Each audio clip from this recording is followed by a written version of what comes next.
అపాయములు వచ్చినప్పుడు, ప్రమాదములు వచ్చినప్పుడు, అపజయాలు వచ్చినప్పుడు, యుద్ధాల్లో ఓటములు వచ్చినప్పుడు, అసాధ్యమైన కార్యాలు ఎదురైనప్పుడు, ఎటూ తోచని స్థితిలో ఉన్నప్పుడు, శక్తికి మించిన కార్యాలు ఎదురైనప్పుడు, ఇది మా వల్ల కాదు ప్రభు అని ఉపవాసంతో గోనెపట్టగట్టుకుని దేవుని ప్రజలు ఆయన సముఖంలో కూర్చున్నప్పుడు దేవుడు నిజంగా రోషము కలిగిన దేవుడు. ఆయన రౌద్ర రూపాన్ని మనం ఉపవాస ప్రార్థనలను చూడగలుగుతాం. ఆయన తన ప్రజల పక్షంగా భీకరమైన కార్యాలు జరిగిస్తాడు ఉపవాస ప్రార్థనలో. ఉపవాస ప్రార్థన అనుభవం అనేది మనకి ఎంతో శ్రేష్టమైంది. వారానికి 1 రోజు 2 రోజుల్లో ఉపవాస ప్రార్థన చేయటం.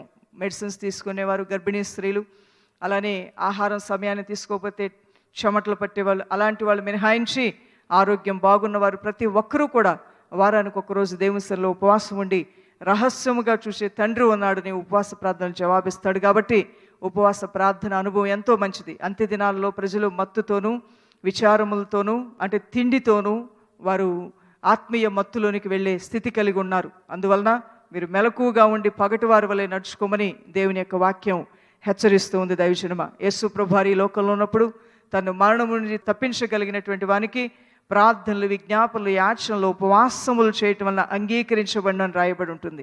స్వయాన యేసు ప్రభువారు ఈ లోకంలో ఉన్నప్పుడు ఆయన ఉపవాస ప్రార్థనలు చేశారు. అపోస్తలుడైన పౌలు అత్యంత కృప కలిగినటువంటి వాడు, కృపా వరములు కలిగినటువంటి వాడు, అధికమైన దైవ జ్ఞానాన్ని పొందుకున్నటువంటి గొప్ప దైవజనుడు, అన్ని జనులకు సువార్త ప్రకటించినటువంటి అపోస్తలుడైన పౌలు అంటున్నాడు, అందరికీ బోధించిన తర్వాత నేనే భ్రష్టుడైపోతానేమోనని నా శరీరాన్ని నేను ఉపవాస ప్రార్థనలతో నలగగొట్టుకొని నేను లోబరుచుకుంటున్నాను అంటున్నాడు.